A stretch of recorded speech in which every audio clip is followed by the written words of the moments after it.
São muito bem-vindos a esse momento tão especial para nós de estudo da palavra. Vamos ficar em pé e vamos ter uma palavra de oração. Vamos fazer o seguinte, já ler o texto que nós estaremos abordando hoje. Vamos ler Romanos capítulo 12, do versículo 9 até o versículo 21. Romanos capítulo 12, versículo 9 a 21. Esse parágrafo aqui de Romanos capítulo 12, eu vou fazer leitura na Bíblia atualizada, você pode acompanhar na tradução que você estiver usando aí. Romanos 12, versículos 9 até o versículo 21. Graças a Deus. Romanos 12, versículo 9 a 21, diz assim: o amor seja sem hipocrisia, detestai o mal, apegando-vos ao bem. Amai-vos cordialmente uns aos outros com amor fraternal, preferindo-vos em honra uns aos outros. No zelo não sejais remissos, sede fervorosos de espírito, servindo ao Senhor. Regozijai-vos na esperança, sede pacientes na tribulação, na oração perseverantes. Compartilhai as necessidades dos santos, praticai a hospitalidade. Abençoai os que vos perseguem, abençoai e não amaldiçoeis. Alegrai-vos com os que se alegram e chorai com os que choram. Tende o mesmo sentimento uns para com os outros. Em lugar de serdes orgulhosos, condescendei com o que é humilde. Não sejais sábios aos vossos próprios olhos. Não torneis a ninguém mal por mal. Esforçai-vos por fazer o bem perante todos os homens. Se possível, quando depender de vós, tende paz com todos os homens. Não vos vingueis a vós mesmos, amados, mas dai lugar à ira, porque está escrito: a mim me pertence a vingança, eu é que retribuirei, diz o Senhor. Pelo contrário, se teu inimigo tiver fome, dá-lhe de comer. Se tiver sede, dá-lhe de beber. Porque fazendo isto, amontoarás brasas vivas sobre a sua cabeça. Não te deixes vencer do mal, mas vence o mal com o bem. Que Deus abençoe esta palavra nos nossos corações. Então vamos orar ao Senhor nesse momento, pedindo a graça, a bênção dele para nós. Pai, muito obrigado por esses momentos, quando acabamos de ler a tua bendita e gloriosa palavra. Pedimos que o teu Espírito Santo venha falar, ó Deus, aos nossos corações através da tua palavra. Abençoe cada vida que o Senhor trouxe aqui, que o teu Espírito possa falar em cada coração, Pai, pois oramos em nome de Jesus. Amém. Podem sentar, queridos irmãos. Amém. Glória a Deus. Nós estamos estudando o capítulo 12 de Romanos. Nós não estamos fazendo aula durante aqui 1 hora e não estamos tendo momentos para perguntas, porque nós estamos filmando. Então a gente tira 10 minutos no final da aula para qualquer pergunta que você tiver, você vai anotando aí na sua mente, e no final, quando a gente terminar a filmagem, a gente então abre esse espaço para qualquer pergunta, qualquer acréscimo que tiver. Tudo bem? Amém.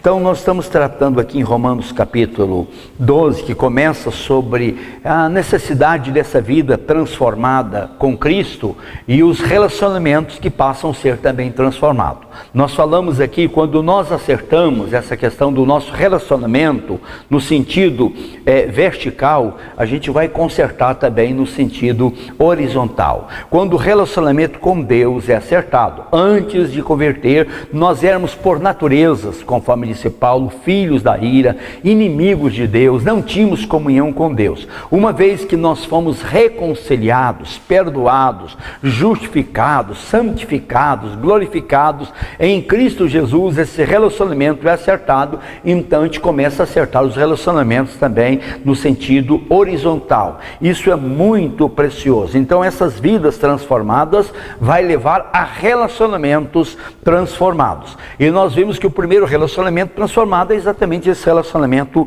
com Deus. Depois, o segundo relacionamento transformado é o relacionamento conosco mesmo, com a gente mesmo, certo? Tem muita gente que não está de bem nem com ele mesmo, não está satisfeito com ele. E nós vimos dois perigos aqui: aquele complexo daquela pessoa que tem aquele complexo de superioridade, que se julga melhor do que todo mundo, isso é muito complicado na vida de uma pessoa, e aquele que tem o complexo também da inferioridade. Então, sempre olha para a pessoa de cabeça baixa, olhos baixos, e isso não é bom, nem o complexo. Ter uma ideia acima do que você é ruim. Por isso a Bíblia diz que cada um deve pensar com moderação acerca de si mesmo. Esse pensamento com moderação é entendendo que não somos melhores do que ninguém, também não somos pior do que ninguém. Isso é muito importante. Depois desse relacionamento então com Deus, vem esse relacionamento com a gente mesmo, certo? Depois nós observamos o texto que fala sobre essa questão de servir a Deus conforme a graça, a habilidade que Deus dá a cada um. E nós observamos então a importância de todos esses dons aqui: dom de profecia, dom de ministério, o dom de ensino, o dom da exortação, o dom da contribuição, o dom da presidência e o dom da misericórdia. É interessante que esses dons aqui, se tem o dom da profecia, então você faz isso segundo a proporção da fé que Deus te concedeu. Se você tem o dom do serviço, o dom do ministério, então dedique-se a esse ministério, diz o apóstolo São Paulo. Você tem o dom, a graça, a habilidade para ensinar, então diz o texto, esmere-se no fazê-lo, prepara bem, faz isso da melhor maneira possível. Você tem o dom da exortação, de animar as pessoas, então faça isso com bastante dedicação, exerça esse dom ao Senhor. Você tem o dom então da contribuição, de ajudar muito a igreja, muito acima do dízimo, então faça isso com liberalidade, diz o apóstolo São Paulo. Você tem o dom da presidência, então faça isso com muito trabalho, faça isso com diligência. Você tem o dom da misericórdia, então exerça a misericórdia com bastante alegria. Então nós terminamos a aula falando então sobre cada um destes dons que Deus dá aos membros do corpo de Cristo. Nós não somos o corpo de Cristo individualmente. Individualmente cada um é membro do corpo de Cristo. Juntos nós somos o corpo de Cristo Jesus. E assim como num corpo, um membro não tem vida se ele estiver desligado do corpo, assim na igreja também, para ter vida, nós precisamos estar ligados no corpo de Cristo. É por isso que então, o escritor de Hebreus diz para a gente não abandonar a nossa congregação, a comunhão, como é costume de alguns, porque a comunhão é fundamental para exercermos estes dons, essas habilidades que Deus nos concede a cada um, e também para sermos edificados. Ninguém pode viver uma vida independente. A mão nunca pode dizer para o pé, eu não preciso de você porque você não é mão. O olho nunca pode dizer para o ouvido, eu não preciso de você porque você não é olho. Então você vai ver com os olhos, mas você vai ouvir com os ouvidos. Você vai pegar com a mão, mas você vai caminhar com os pés. Então nós precisamos dos membros uns dos outros, sem dúvida nenhuma. Isso é importante. Agora nós vamos falar sobre o relacionamento então com os irmãos. Falamos sobre o relacionamento nosso com Deus, o relacionamento conosco mesmo, e nesse relacionamento conosco mesmo, entendendo que não podemos ter nem o complexo da superioridade, nem da inferioridade, porque nós somos membros no corpo de Cristo para sermos úteis nesse corpo, para ser instrumento conforme a graça que Deus concedeu a cada um. Deus dá uma graça especial para cada um. Agora, a partir do versículo 9 até o versículo de número 16, nós vamos até o 21, mas tem dois parágrafos aqui. Então, nesse primeiro parágrafo, do versículo 12 até o versículo 16, depois ele vai falar do relacionamento com os irmãos da fé, amém? Amém? Os irmãos em Cristo Jesus. Interessante que o Dr. John Stott, um grande expositor da Escritura Sagrada, saudoso Dr. John Stott, porque faleceu há algum tempo atrás, ele diz aqui uma receita do amor. E nessa receita do amor aqui, ele cita 12 ingredientes aqui nessa receita. É um bolo bem com muitos ingredientes aqui nesse bolo maravilhoso. E ele começa então falando sobre essas 12 ingredientes desse bolo maravilhoso, para que o bolo seja bom, para que o bolo seja perfeito. E qual é o primeiro ingrediente citado aqui no texto? É o amor, o amor. Olha como começa o versículo de número 9. O amor seja o quê? O amor seja sem hipocrisia. O amor seja sem hipocrisia. Isso é amor sincero, amor transparente. Como há uma fé fingida, como Paulo fala, que Timóteo tinha uma fé sincera, uma fé sem fingimento, é porque tem uma fé fingida. E amor também tem um amor genuíno, tem um amor verdadeiro, mas tem um amor fingido. O cara, que bom, que legal, e por trás mete a língua no camarada. Então, mas o amor entre nós, na igreja, deve ser um amor sincero, um amor sem fingimento. Como isto, meus queridos irmãos, é algo realmente precioso, né? É por isso que a pessoa pode ter o dom da exortação, chegar para a pessoa: irmão, isso que você está fazendo é perigoso, isso não é bom, muda dessa atitude, levanta o ânimo da pessoa, para exercer a misericórdia, precisa deste amor sem fingimento. Então, para usar esses dons, essas habilidades que Deus nos concedeu, é muito importante esse amor sincero. O primeiro ingrediente, então, nesse bolo aqui,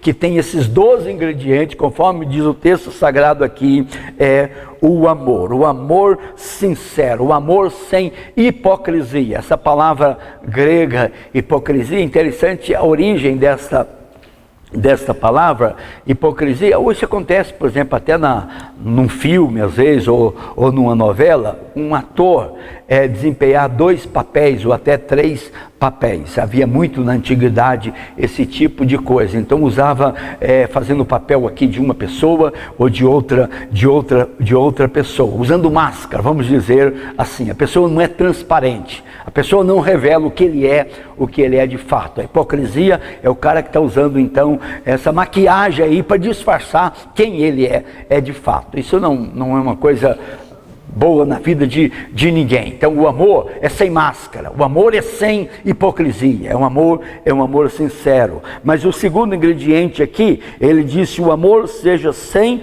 hipocrisia, e disse: detestai o mal, apegando-vos ao bem. Interessante, isso aqui mostra a necessidade do discernimento. Detestai o mal, apegando-vos ao bem.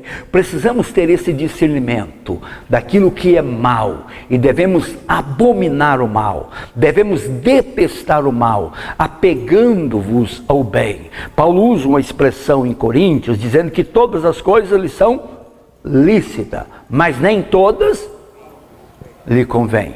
E ele diz: e eu não me deixarei ser levado por nenhuma destas coisas. Então precisa ter discernimento. Isso aqui é mal, isso aqui não faz bem para mim, isso aqui não faz bem para minha casa, isso aqui não faz bem para minha família, e eu vou abominar o mal, eu vou detestar o mal, mas eu vou me apegar ao bem. Salmo 1 tem uma mensagem preciosa, quando disse: bem-aventurado o homem que não anda segundo o conselho dos ímpios, né? Não se detém no caminho dos pecadores, não se assenta na roda dos escarnecedores. Antes o seu prazer está na lei do Senhor, e na sua lei medita de dia e de noite. Esse é o cidadão que está apegando ao bem, está detestando o mal. Ele detesta o conselho do ímpio, ele não se detém no caminho dos pecadores, ele não se assenta na roda dos escarnecedores. Então detesta esse mal, mal, mas ele se apega ao bem. Antes ele medita na lei do Senhor de dia e de noite. E o texto mostra uma comparação maravilhosa. Ele será como uma árvore plantada junto às correntes de água, que no devido tempo dá o seu fruto e cuja folhagem não murcha. A estabilidade, a firmeza na vida dessa pessoa, enquanto que o ímpio é como uma folha que o vento leva de um lado para outro. Então, como é importante, queridos irmãos, parece que há muitos cristãos que falta esse discernimento espiritual para detestar, para abominar aquilo que é mal, aquilo que é desagradável aos olhos do Senhor. Às vezes acabamos, meus queridos irmãos, comendo muita coisa perniciosa, muita coisa ruim, desagradável para a nossa vida. Como é importante então ajuntar com este amor sem fingimento esse discernimento espiritual do que é mal e do que é bom. Amém? Glória a Deus. Nós vivemos no mundo, parece que as coisas ficaram muito cinzentas, certo? O chamado relativismo, certo? Então, alguns filósofos do século passado, lá do final do século XVIII, então acabou com esse negócio dos absolutos, né? Então a coisa, não tem absoluto, tudo é relativo, tudo é relativo. E esse relativismo moderno, certo? Quando, conforme o próprio Isaías, o camarada chama o azedo de doce e chama o doce de azedo. Essa é uma mistura muito perigosa, meus queridos irmãos. Nós sabemos que para nós que somos cristãos, que acreditamos na Escritura Sagrada, há absolutos que nós não abrimos mãos dele. Não abrimos mão que nosso Deus é um Deus vivo, um Deus real. Não abrimos mão que esse Deus ama as pessoas. Não abrimos mão que há esperança e salvação somente na pessoa de Jesus, na obra redentora de Cristo Jesus. Não abrimos mão daquilo que a Bíblia diz que é pecado. Pecado, por exemplo, aborto, é assassinato, é pecado. Não podemos abrir mão disso de maneira alguma. Então, meus queridos irmãos, precisamos ter discernimento espiritual para isso. Isso é muito importante na nossa vida. Mas o texto continua falando sobre outro ingrediente maravilhoso aqui, nesse texto aqui, meus queridos irmãos. Amai-vos, versículo de número 10, amai-vos cordialmente, o amor seja sem hipocrisia, detestai o mal, pegando-vos o bem, versículo 10, amai-vos cordialmente uns aos outros, diz, com amor fraternal, preferindo-vos em honra uns aos outros. Isso aqui é essa afeição.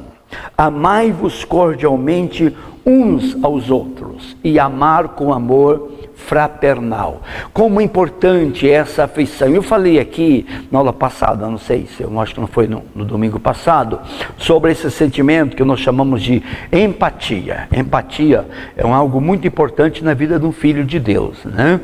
Duas palavras interessantes. A palavra solidariedade, essa palavra solidariedade é uma palavra de origem latina, a palavra solidariedade. Então a pessoa está com a dor, eu estou com ele, morre um querido dele, um pai, a mãe órfã, eu estou ali, eu abraço, me faço presente, depois visito a pessoa. Essa solidariedade é importante. Grande exemplo de solidariedade, né? O que aconteceu lá com o time lá de Chapecó lá.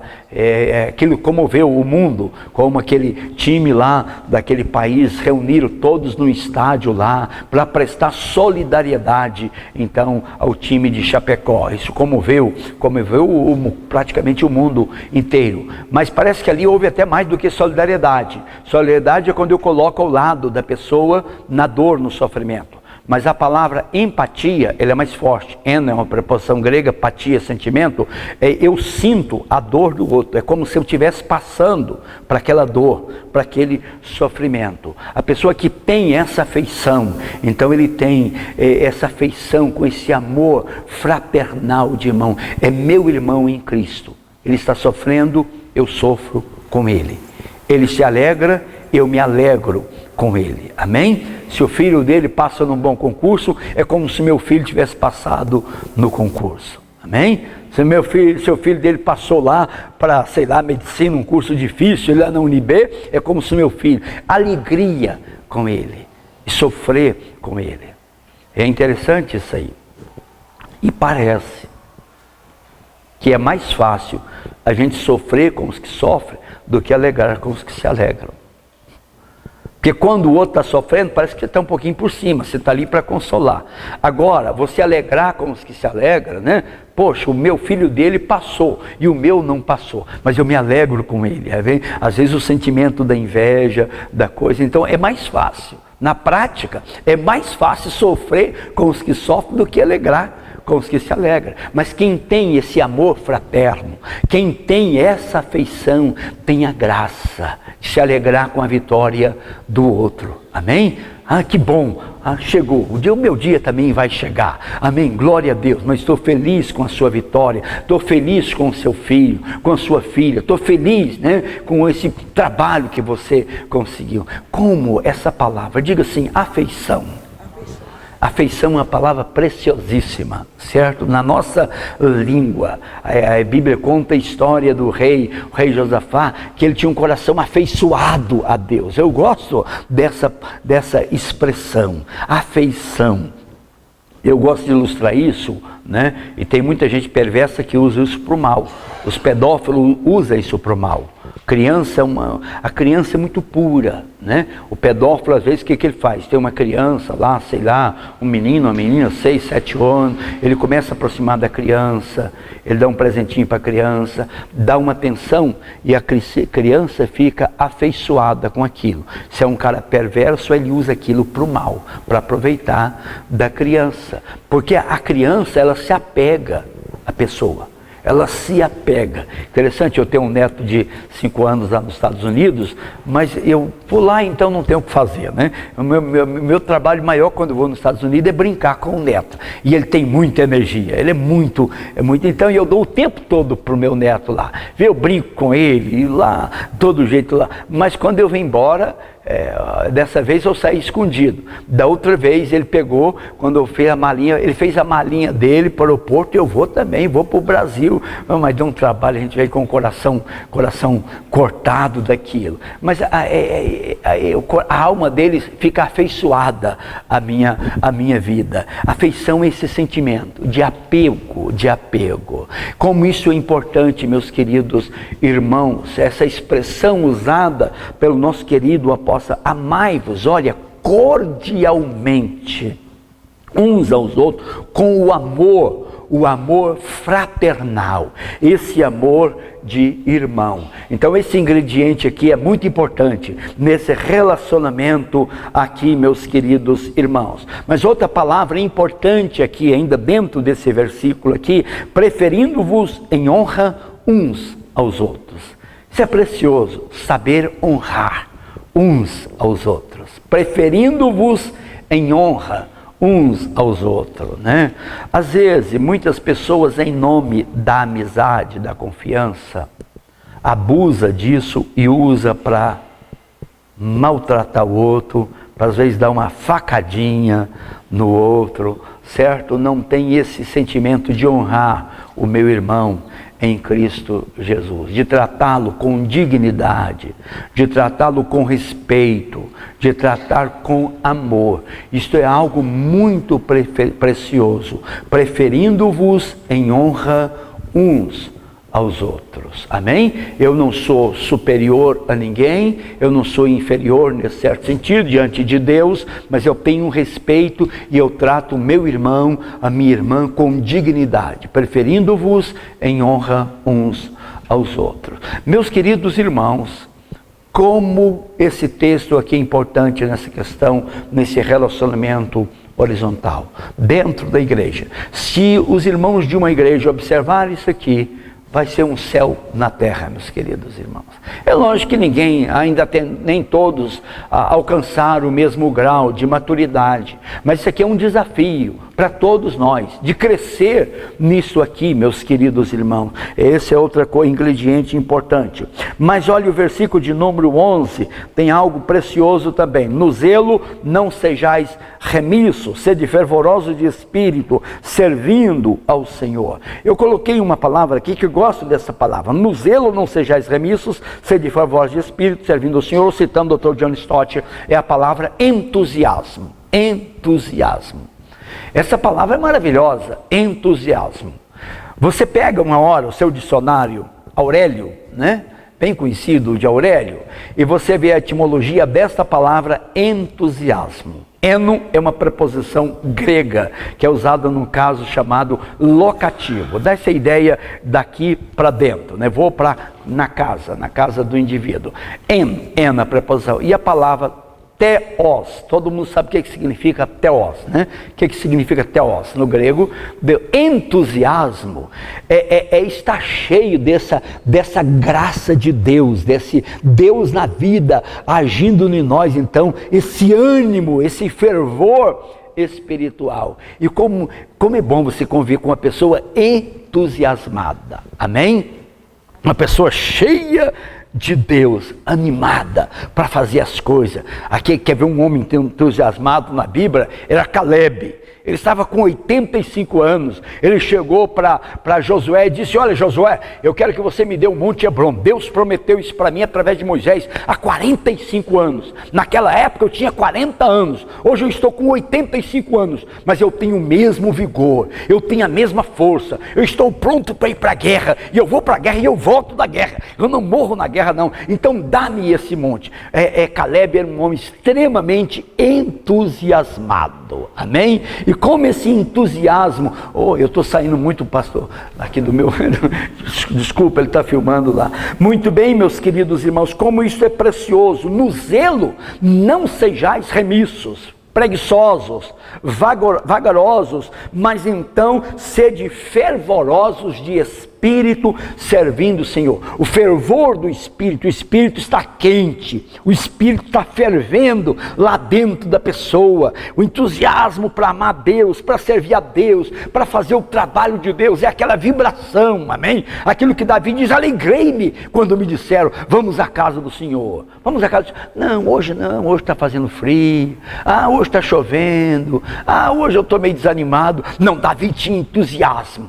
Alguém o convidou, ele diz: eu fiquei alegre. Quando alguém diz, vamos à casa do Senhor, é entusiasmo, é vibração na vida da pessoa, né? É como aquele torcedor fanático, né? O time dele, o Corinthians, sei lá, Flamengo, parece que esses dois times têm uma torcida muito, muito fervorosa, muito entusiasmada. Vai jogar, vamos ver, hoje à tarde, eu acho que hoje não tem, mas de manhã ele já está entusiasmado, já comprou meia dúzia de garrafa de cerveja para beber, para o tempo passar mais rápido, e torcer, e se o time dele ganha, e se ganha o campeonato, meus queridos irmãos, às vezes é a noite inteira, vibrando, pulando, né? Engraçado, né?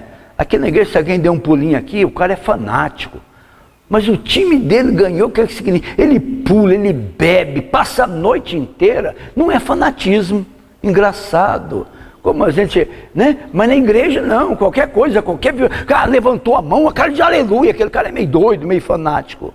Não, mas nessas coisas seculares é normal, época de campanha, de política, esses camaradas aí que às vezes não inspiram confiança, o cara torceu, o cara ganhou, mas quanta celebração, quanta comemoração, o cara não vai fazer nada por ele, nem conhece o cara, nem nunca viu o indivíduo, meus queridos irmãos.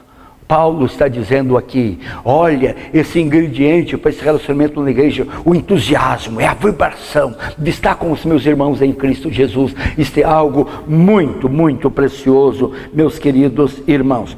O sexto ingrediente aqui do bolo, né? No zelo não sejais remissos, mas sede fervorosos de espírito, servindo o Senhor. Regozijai-vos o quê? Na esperança, e sede o que? Pacientes na tribulação, na oração. Então uma paciência como importante. Regozijai-vos na esperança, sede pacientes na tribulação e na oração perseverantes. Essa palavra que aqui é traduzido por paciência é a mesma palavra que em outros lugares é traduzido por perseverança. Não tem na língua grega uma palavra para paciência e uma palavra para perseverança. A ideia dessa palavra no grego, acompanhado de uma preposição, é a capacidade que a pessoa tem de suportar as adversidades da vida sem esmorecer e sem desanimar de Deus. O maior exemplo de perseverança com paciência está em Jó, quando perdeu tudo que tinha e depois a saúde, e a mulher disse, lembra de tudo que nós tínhamos, perdemos tudo e a saúde. e você continua nessa sua perseverança e integridade, amaldiçoa esse teu Deus e morre. E a resposta de Jó, você fala como qualquer louca por aí.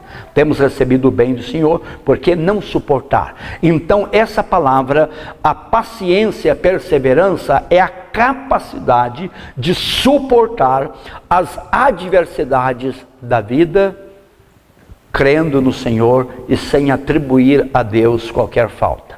Tem gente que sempre está responsabilizando Deus dos seus problemas. Ah, por que Deus fez isso? Por que Deus permitiu isso na minha vida? E começa, mais do que uma lamentação, começa uma murmuração. E isto não deve fazer parte, porque essa pessoa, em vez de ser um instrumento de bênção na comunidade, ele torna-se alguém realmente complicado nessa questão. Então, como é importante, meus queridos irmãos, esta recomendação aqui deste versículo, de regozijar na esperança. Jó diz, eu sei que o meu Redentor vive, e por fim se levantará sobre a face da terra. Eu ainda hei de vê-lo, e vou vê-lo como ele é, com os meus olhos, na minha carne. Então, essa graça, meus queridos irmãos, essa paciência aqui, essa capacidade de regozijar no momento difícil, mas Deus vai nos tirar dessa situação. Regozijai-vos na esperança, sede pacientes na tribulação, e na oração perseverantes. Como isso é precioso, meus queridos irmãos, essa virtude. E Tiago vai dizer isso, tende lido da paciência de Jó e vistes que fim o Senhor lhe deu. Amém? Então seja paciente, em nome de Jesus. Está passando por uma adversidade, está passando por uma luta, por uma tribulação, regozije-se, regozije na esperança. Amém? Na esperança. Esperança não é uma coisa que você vê, é uma coisa que você espera. Amém? Regozije nela e seja paciente nessa sua tribulação. E em vez de esmorecer, persevere na oração. Oh, que coisa! Como a palavra de Deus é algo tão precioso. Em lugar nenhum do mundo pode achar uma coisa tão bonita como a palavra de Deus, né? Aquela homenagem que prestaram lá em Chapecó, lá pelos 71 pessoas que morreram. Então tudo aqui é uma coisa muito bem feita, inclusive o prefeito daquela cidade é muito inteligente, fez um discurso muito bonito, mas quando o Cid Moreira pega a palavra e começa com aquela voz bonita, embora está bem idoso agora, né? E começa a dizer, eu passo-vos a ensinar um caminho sobre modo excelente, ainda que eu falasse a língua dos homens, dos anjos, se não tivesse amor. Que uma palavra de Deus toca, né? Toca, que coisa preciosa. Nada vai trazer mais consolo naquele momento do que a bendita e gloriosa palavra do Senhor, ou a citação do Salmo 23. Nesses momentos de desgraça, meus queridos irmãos, mesmo o ateu, qual a esperança que ele tem? A única esperança é em Deus. Então, como é importante essa paciência. Agora, meus queridos irmãos, no verso 13, é aqui o 7º ingrediente desse bolo maravilhoso aqui, que já foi citado nos nossos. Compartilhai o quê? As necessidades dos santos. Compartilhai as necessidades dos santos. É o espírito generoso, a generosidade na vida de uma pessoa. Oh, meus queridos irmãos, se é uma coisa triste na vida de uma pessoa, é a pessoa avarenta, a pessoa mesquinha, a pessoa mão de vaca, a pessoa pão duro, a pessoa miserável, egoísta.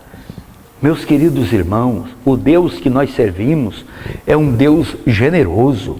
E a Bíblia diz que nós devemos imitar a Deus como filhos amados. Deus é tão generoso que não poupou o seu próprio filho, antes por todos nós o entregou. Deus é tão generoso que amou o mundo de tal maneira que deu o seu próprio Filho único, para que todo que nele crê não pereça. Se o nosso Deus é tão generoso, tão bondoso, tão mão aberta, meus queridos irmãos, Eu não posso ter outro sentimento. Daí a necessidade de compartilhar, a necessidade dos santos, a generosidade uns com os outros. A gente fica feliz quando vê um espírito generoso. A gente nem precisa, né? Achei interessante, esses dias chegou um irmão para mim, a imagem daquele irmão para mim melhorou muito. Vocês sabem, eu tive que fazer uma viagem urgente para os Estados Unidos, e foi caro comprar passagem de última hora, comprar dólar que estava caro, então eu acabei gastando uns 16 mil reais. Eu tinha um carrinho, uma mulher bateu no carro, então depois fui ver se recebia, o marido da mulher está preso porque matou um camarada. Eu falei, ixi, esse aqui eu não vou mexer com ele. O cara queria matar um para matar outro, então foi mais 5 mil. Então significa que eu gastei no mês mais de 20 mil reais. Mas eu como bom mineiro, eu tinha uma reservinha, né? Então foi embora, mas eu achei tão bom. O irmão chegou para mim e disse, pastor, será que o senhor não está precisando da igreja dar uma oferta extra para o senhor? O senhor gastou tanto, o senhor gastou esse dinheiro. Eu falei, não, irmão, graças a Deus, está tudo sob controle. Mas de alguma forma, eu fiquei feliz com aquele irmão, porque ele estava preocupado comigo, né? Ele não tem condição, mas ele disse, será que a igreja não pode fazer alguma coisa por você? Eu disse, não, graças a Deus, está tudo sobre, e não estou falando isso para fazer, porque eu não vou aceitar fazer, é lógico, certo? Porque já está tudo sobre controle. Mas meus queridos irmãos, você fica feliz quando você vê esse sentimento, na preocupação de uma pessoa com você. Você fala, esse cara é um bom caráter, porque a pessoa generosa sempre é uma pessoa boa, amém? De bom caráter. Então, meus queridos irmãos, como esse ingrediente aqui da generosidade é importante no relacionamento. E não é só dinheiro não, meus queridos irmãos, né? Bom, pastor, como é que está seu neto? Graças a Deus, está tudo indo bem, mas a gente fica feliz. Eu estou orando por ele. E eu tenho uma notícia aqui para os irmãos. Está marcado o transplante do coração dele hoje para as 11 horas da manhã. Mas 11 horas lá nos Estados Unidos está dando 3 horas de diferença, então lá vai ser 3 horas da tarde. Então, se der tudo certo, se for esse mesmo caminho, então vai acontecer o transplante dele hoje às 3 horas da tarde, ou 3 não, acho que é 11, ela deve ser 2 horas, acho que está dando 3 horas os horários de diferença daqui para a Geórgia.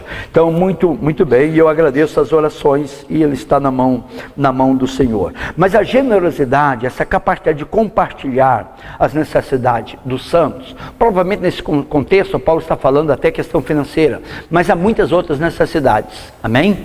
Compartilhar, às vezes a necessidade da pessoa não é de dinheiro, ele está precisando de ouvir, ele está precisando de uma amizade, está precisando de uma comunhão, como importante, por exemplo, na igreja, uma igreja como essa aqui é uma igreja privilegiada. O que nós temos de gente formada em direito aqui, o que nós temos de gente formada em psicologia aqui, o que nós temos de gente formada em enfermagem, então qualquer curso aqui tem gente aqui. E as pessoas podem ajudar uns aos outros, naquela habilidade profissional que ele tem, você pode ajudar uns aos outros. Eu me lembro que eu tinha um carro velho que eu comprei lá do Paraná uma vez, uma relíquia, né? E eu queria transferir o carro, mas eu não tinha o endereço do cidadão. E eu procurei um amigo meu da Polícia Rodoviária Federal. Eu disse, eu preciso do endereço disso aqui para me pegar. Será que você pode conseguir? Eu disse, pastor, eu consigo descobrir até o nome do cachorro dele, se ele tiver. Eu sei que o camarada me deu, eu entrei em contato com o rapaz, saí do Paraná, o cara lá mandou o DUT para mim, reconhecido, tudo foi, que coisa preciosa, né? Então como me ajudou aquele irmão? Porque fazer uma viagemzinha lá para o Paraná, lá juntinho de Foz do Iguaçu, a cidade fica a 50 quilômetros de Foz do Iguaçu, é muitas horas de avião e de carro, nem se fala. Então aí a gente fica feliz e as pessoas servem uns aos outros. Muito bem, meus queridos irmãos. Mas juntamente com a generosidade, outra coisa, olha, compartilhar a necessidade dos santos, fazer o quê? Praticar e o quê? Observa esse verbo aí, o verbo praticar, né? Quando eu estudava, me lembro, quando você estuda o verbo para definir um verbo, né? O que é um verbo, né? O verbo indica uma ação ou senão um fenômeno da natureza, trovejar, chover. Não esqueci da aulinha de português, não. Verbo indica ação. E esse verbo, então, aí, principalmente, porque disse praticai. Não é uma coisa assim, faça uma vez na vida, outra na morte. Praticai a hospitalidade. Você diz, eu pratico um esporte. Amém? Então significa que você faz aquilo, quem sabe, pelo menos uma vez por semana. A prática. Agora, esse verbo, praticai a hospitalidade. Amém. Hoje a nossa realidade é outra, mas no contexto do primeiro século, a dificuldade de hotel, às vezes era bem maior, irmãozinha, mas mesmo no contexto nosso, do pleno século 21, isso ainda continua uma coisa preciosa. Praticar a hospitalidade. E tem gente que faz isso de maneira tão amorosa que deixa a gente assim tão constrangido. Eu me lembro, eu fui pregar, eu acho que em Itapuranga, a sua terra lá, Itapuranga uma vez. Cheguei lá naquela cidade, então eu fui hospedado na casa de um casal. Mas daí me recebeu com muita alegria, e daí o marido lá com a mulher disse que vai ser o seu quarto. Quando vê aquele quarto, aquela coxa muito bem arrumada, e aquela camona de casal, e eu tinha ido sozinho, fui com a esposa, eu disse, não, mas isso aqui, que quarto é isso aqui? Não é o quarto de vocês não, isso é o nosso quarto. Eu falei, não, para aí, eu vou ficar no quarto. Não, mas pastor, nós fazemos questão, o senhor vai abençoar o nosso quarto aqui. E me constrangeu, eu fiquei sem graça, mas eu tive que ficar no quarto do casal, Selmir, certo? Eu não sei se é o jeito, eu não gosto da minha cama para ninguém. Mas a generosidade daquele casal deixa a gente, mas que alegria, parece que eles estavam recebendo Jesus na casa deles. Eu acabei ficando bem depois à vontade, levantava aquela mesa com tudo quanto é tipo de biscoito, de coisa gostosa, fruta. Eu saí comovido daquela casa, com a hospitalidade daquela família. Meus queridos irmãos, praticai a hospitalidade. Parece que o contexto, nós vemos de Brasília, pessoa muito independente, e às vezes nós não temos muita dificuldade para isso, mas eu sinto bem quando sou recebido, não preciso de ir para o hotel, vou para a casa do irmão, fico lá, não precisa ser tão boa como a daquele irmão lá, mas é uma coisa preciosa. Isso é precioso, porque você vai conhecer aquela família, você vai orar por aquela família, né? Daí eu dobrava o joelho, Deus abençoa essa casa, abençoa esse casal, abençoa esse leito, abençoava mesmo, né? Abençoava, e abençoado ficava, amém? Glória a Deus, porque Deus nos deu autoridade para abençoar, amém? Então, meus queridos irmãos, como nós precisamos exercitar esses ingredientes aqui para o relacionamento fraterno dos irmãos, praticai a hospitalidade. Não esqueça dessa ordem de Deus, esse mandamento de Deus aqui é muito importante. Praticai. Se eu não estou equivocado, esse verbo deve estar no imperativo, pelo menos na língua grega, tá? Português também? Praticai, sim, sem dúvida, pratique. Acho que sim, tá não? Está no imperativo, que qual é o tempo verbal aí? Aí nosso professor de português aqui, amém? Praticai. Em grego está, em português não sei, mas tem que estar, ok? Imperativo. Subjuntivo. Como?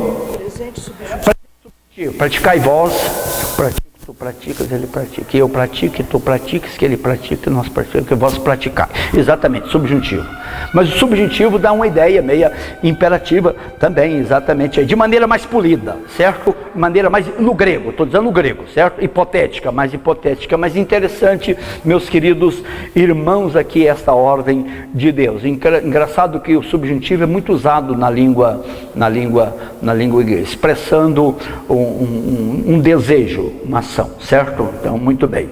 Então, queridos irmãos, praticai a hospitalidade. Mas vem mais um ingrediente aqui no versículo de número 14. Abençoai o quê?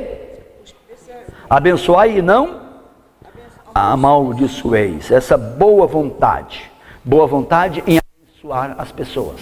Abençoai. Mas é para abençoar quem? Aos que Vos? seguem. Por que, meus irmãos, abençoar? Porque abençoar aquele que te abençoa é muito fácil. Mas abençoar aquele que te persegue, aquele cara que fica pegando no teu pé o tempo todo, aquele cara que quer ver a sua ruína. Mas engraçado, no Velho Testamento, principalmente no livro dos Salmos, há uma oração muito usada, a oração chamada imprecatória. O que é uma oração imprecatória? Oração imprecatória é quando você está pedindo para Deus pesar a mão sobre o seu inimigo. Deus pesa a mão sobre o camarada. Ele me fez isso. Tem muita essa oração no Velho Testamento, a chamada oração imprecatória. Em vez do indivíduo fazer justiça com a própria mão, então ele orava para Deus pesar a mão sobre o camarada. Esse tipo de oração fica no Velho Testamento. Porque no Novo Testamento Jesus dá outra visão. Ele vai para uma cidade samaritana, os samaritanos não quiseram receber Jesus. Daí João e Tiago chegam para Jesus: deixa a gente fazer uma oração imprecatória aqui. O senhor quer que nós oremos para que Deus derrame fogo do céu e consuma tudo isso aqui? Jesus disse: vocês não sabem de que espírito eu sou. O Filho do Homem não veio para destruir as almas dos homens, as vidas. Ele veio para salvar. A oração imprecatória, ela fica para o Velho Testamento, porque Cristo traz outro ensinamento. Então, em vez de eu amaldiçoar aquele que me persegue, em vez de eu pedir para Deus pesar a mão sobre ele, eu oro, amém? Eu abençoo a pessoa. Que coisa preciosa, meus queridos irmãos, essa mudança aqui com essa nova aliança, essa boa vontade em abençoar as pessoas. Abençoai os que vos perseguem, abençoai e não amaldiçoeis. Eu conheço alguns pastores. É o seguinte, se alguém está na igreja dele, diz: pastor, eu estou morando meio longe, eu não quero frequentar aqui, eu não estou gostando, o senhor pode me liberar para eu frequentar outra igreja? Aquele pastor diz assim: se você sair daqui, eu te amaldiçoo. Meus irmãos, que coisa, Deus não chama ninguém para amaldiçoar, para abençoar. É uma coisa terrível esse tipo de atitude, a facilidade que as pessoas têm em dizer, em amaldiçoar. Ainda bem que provérbio diz que a maldição sem causa não vale nada, certo? Maldição injusta não pega em ninguém, ainda bem. Mas há muita gente, até pais, têm uma facilidade para amaldiçoar os filhos, amaldiçoar as pessoas. Na própria família, um próprio irmão, meus queridos irmãos. Enquanto que a Bíblia está dizendo para você abençoar é aqueles que te perseguem. Aqueles que te perseguem. Então esse tipo de coisa, e quem tem esse espírito, infelizmente, tem um espírito ruim, tem um espírito mau, um espírito perigoso, certo? Essa pessoa que tem facilidade em ficar amaldiçoando as pessoas, essa pessoa não tem um bom espírito, é uma pessoa perigosa, perigosíssima, certo? Então, meus queridos irmãos, porque nesse relacionamento a nossa facilidade deve ser para abençoar as pessoas. Abençoai os que vos perseguem. Essa boa vontade em abençoar as pessoas. E agora ele continua dizendo aqui, meus queridos irmãos: abençoai os que vos perseguem e não amaldiçoei. Agora, alegrai-vos com os que se alegram e chorai com os que choram. Mas nós já citamos isso aqui, essa simpatia, amém? É uma palavra boa, a palavra simpatia. O que significa simpatia? A palavra empatia significa sentimento. A preposição grega chamada sin dá a ideia, uma preposição já dando a ideia de intimidade, Simpatia é sentir aquele junto com o outro, aquela mesma experiência. Me alegrar com o que se alegra. Eu choro, eu estou junto daquele que está se alegrando, eu estou junto daquele que está sofrendo. E juntamente com a simpatia, a empatia do sentimento. Como importante. Essa palavra, então, é muito preciosa, meus queridos irmãos. A palavra simpatia aqui, de alegrar com os que se alegram e chorar com os que choram. E agora, meus queridos irmãos, no texto vai dizendo: alegrai-vos com os que se alegram e chorai com os que choram. Tende o mesmo sentimento uns para com os outros.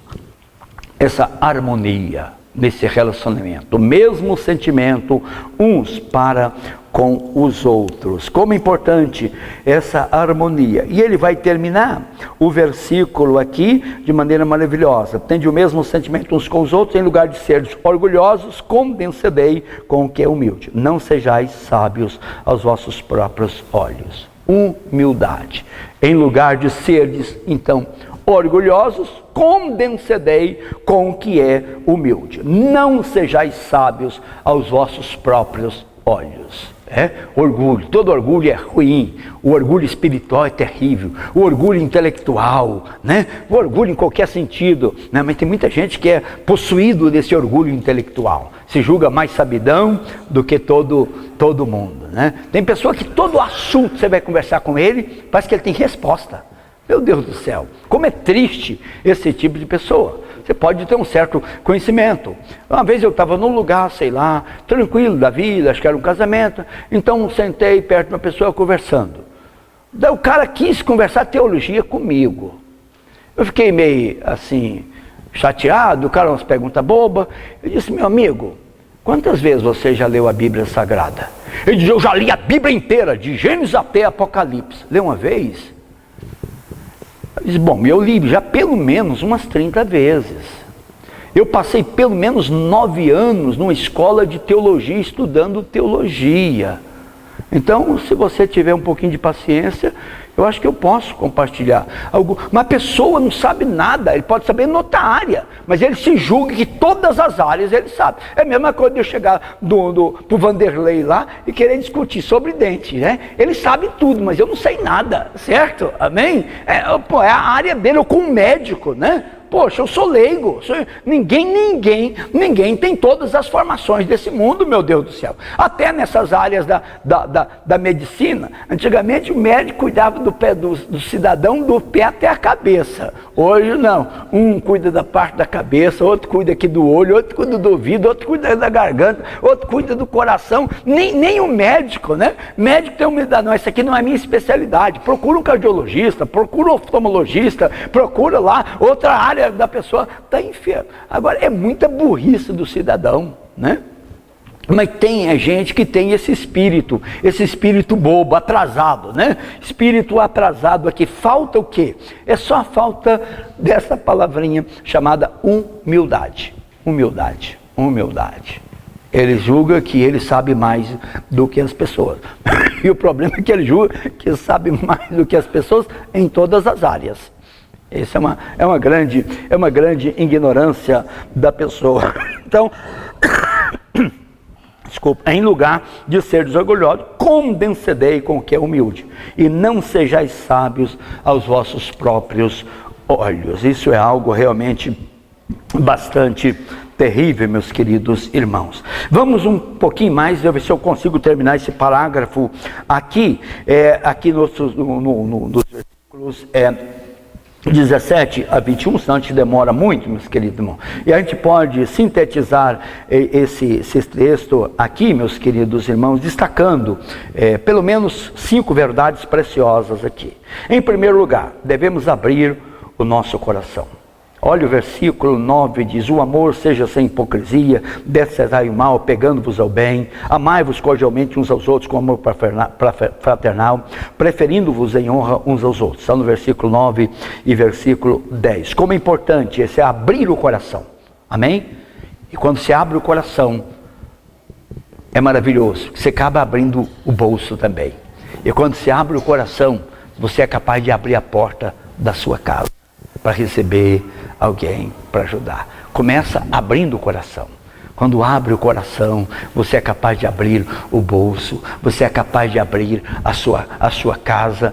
Como isto é precioso e como essa verdade aqui é preciosa. Se abre então o coração, mas você vai abrir o bolso, porque o versículo capítulo 12 e 13, compartilhai as necessidades dos santos. É abrir a bolsa, amém? Mas você vai também abrir, meus queridos irmãos, a sua casa. Praticai a hospitalidade.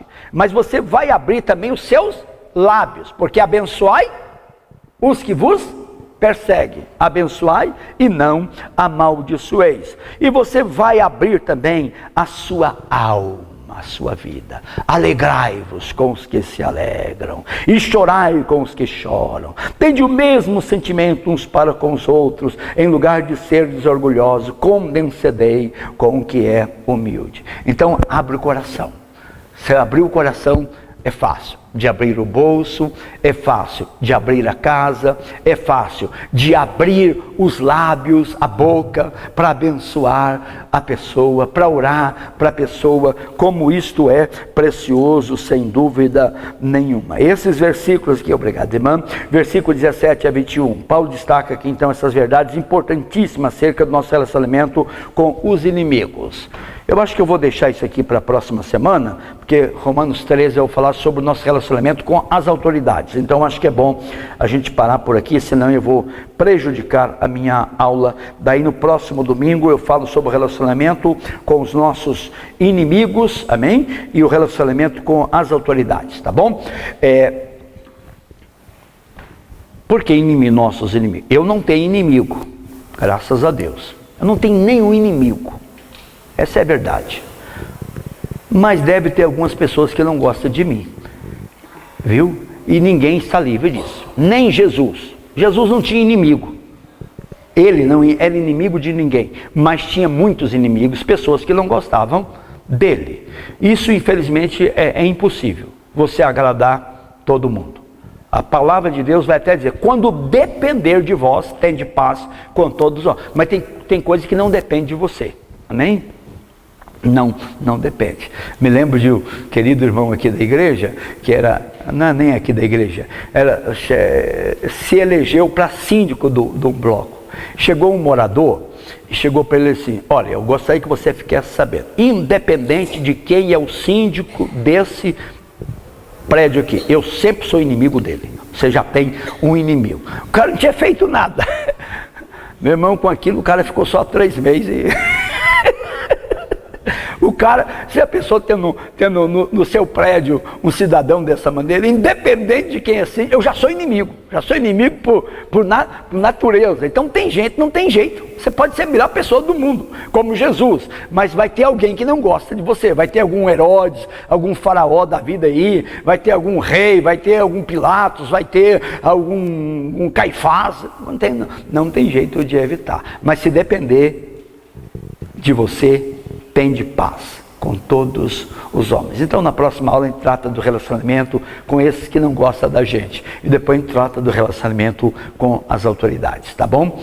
Amém. Pai, muito obrigado por esses momentos de estudo da Tua Palavra. Obrigado, Senhor, por esses ingredientes tão preciosos que nós podemos estudar, Senhor, para, ó Deus, esse relacionamento saudável, relacionamento agradável na Tua igreja, na comunidade de cristãos, o amor fraterno, o amor entre os nossos irmãos em Cristo Jesus. Nos dê a graça de exercitar isso, conforme diz o texto, com alegria no nosso coração, com entusiasmo, Senhor, com humildade, com quebrantamento espiritual, em nome de Jesus. Amém. Amém.